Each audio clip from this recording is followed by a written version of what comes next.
Продажбата на производи лайвстрим во моментов е еден од најпопуларните трендови во Кина. Апликациите како Douyin, кинеската верзија на TikTok, успешно ги спојуваат социјалните медиуми и електронската трговија, овозможувајќи им на корисниците да купуваат широк спектар на производи, од сапун и зачини до патни торби, додека уживаат во интерактивна содржина и остануваат пред нивните екрани. Еден од најновите трендови во електронската трговија во живо се така наречените живи преноси на слепа кутија. Овој концепт, кој ги комбинира елементите за купување и игри, привлекува се повеќе корисници. Според New York Times, клиентите плаќаат меѓу 1 и 10 долари за торби со непозната содржина, кои продавачите ги отвораат во живо пред публиката. Многу од вниманието во 2022 година беше насочено кон системите за вештачка интелигенција кои можат да генерираат текст и слики. Денес постојат независни услуги од вештачката интелигенција кои можат да клонираат нечи глас, да создадат песна за неколку секунди или да направат кратки видеа.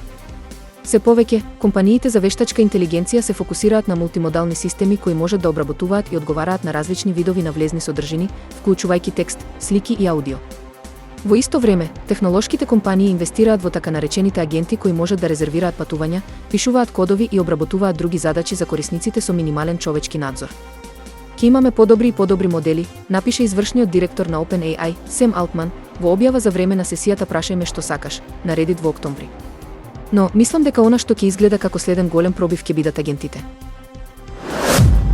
Американскиот претседател Џо Бајден и кинескиот претседател Ши Џинпинг на нивната веројатно последна официјална средба се согласија дека двете земји нема да ја предадат контролата врз нуклеарното оружје на програми за вештачка интелигенција, соопшти Белата куќа.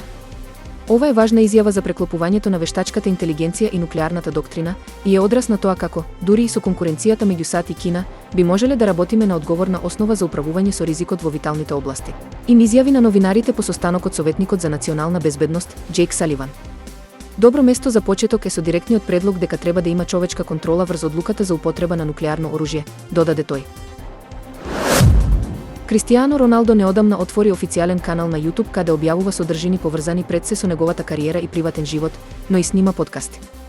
Пред 2 месеци беше домакин на Рио Фердинанд, поранешен соиграч од Манчестер Юнајтед. Португалецот сега најави доаѓање на нов гостин, но не сакаше да открие за кого станува збор. Мојот следен гостин на YouTube ќе го пробие интернетот, рече тој и објави најавно видео на кое Фердинанд се појави уште еднаш.